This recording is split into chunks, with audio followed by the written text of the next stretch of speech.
এর উদ্দেশ্যে আমরা অস্ত্রবিরতির ঘোষণা দিচ্ছি। আজ থেকে এই অস্ত্রবিরতি কার্যক্রম হবে। ওজালানের আহ্বান মেনে অস্ত্রবিরতি এই সিদ্ধান্ত নেওয়া হয়েছে জানিয়ে বিবৃতি আরও বলা হয়, আমরা তার আহ্বানের সঙ্গে একমত। আমরা অস্ত্রবিরতি মানব ও কার্যক্রম করব। যদি আমাদের উপর হামলা না হয় তাহলে আমাদের যোদ্ধারা আর কোনো ধরনের সংঘর্ষ তৎপরতা চালাবে না। তা যুক্তরাষ্ট্র, তুরস্ক, ইউরোপীয় ইউনিয়ন ইইউ, ইপিকেকে একটি সন্ত্রাসী সংগঠনের তকমা দিয়েছে। তুরস্কের 8.5 কোটি জনসংখ্যার মধ্যে 20 শতাংশ কুস্তি। এই কুস্তিদের জন্য পৃথক রাষ্ট্র গঠনের লক্ষ্যে 1984 সালে সমস্ত লড়াই শুরু হয় পিকেকে। তবে সাম্প্রতিক সময়ে স্বাধীনতার দাবি ছেড়ে আরও বেশি অগ্রসর এবং সংক্ষিপ্ত বাসগত অধিকারের দাবির কথা বলতে সংগঠনটি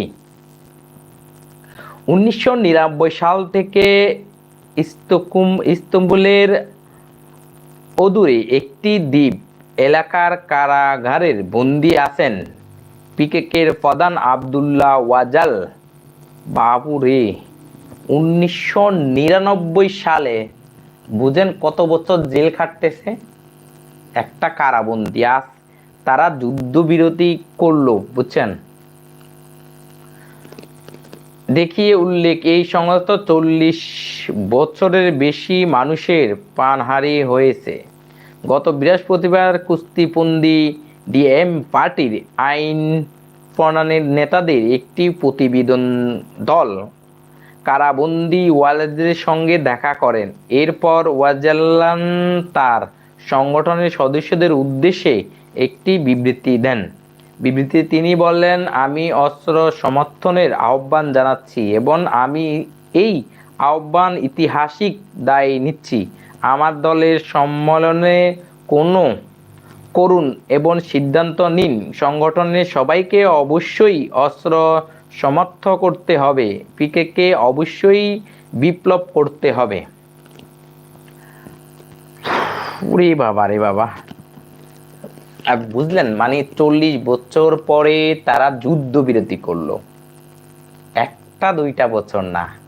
তো আপনারা কোথায় থেকে আমার এই লাইভটা দেখতেছেন? আমার কথাগুলো আসলে কি বোঝা যায় কিনা আমাকে একটু জানাবেন। যে কোনো ভাই, যে কোনো বন্ধু আমাকে জানাবেন যে আসলে আমার লাইভটা কথা বোঝা যায়।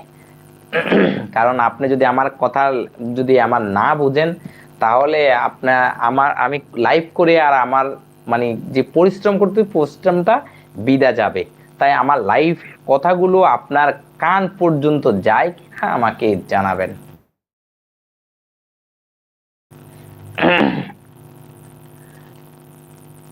আসলে বাইরের রাষ্ট্রে রমজান মাসে আল-আকসা নিরাপত্তা বিধি নিষেধের আরোপ করেছে ইসরায়েল। দেখেন, ইসরায়েলে আবার শুরু করলো।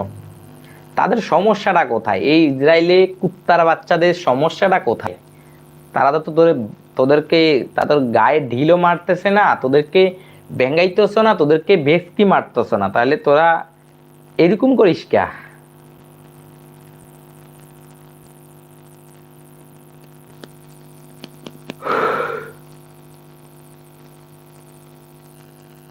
আসলে তারা, আল্লাহ যে বলছে যে পৃথিবীতে কিয়ামত যত গনে আসবে তত পৃথিবীর মানুষের উপরে, মানুষের সাথে মানুষের যুদ্ধ লেগেই থাকবে।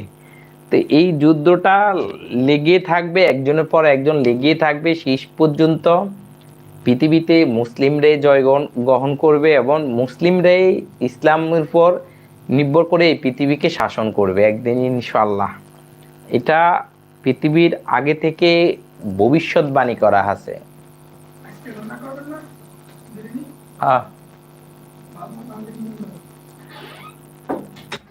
তো পবিত্র রমজান মাসে আল-আকসা মসজিদে ইসরায়েলের নতুন বিধিনিষেধ, ফিলিস্তিনের উদ্যোগ। পবিত্র রমজান মাস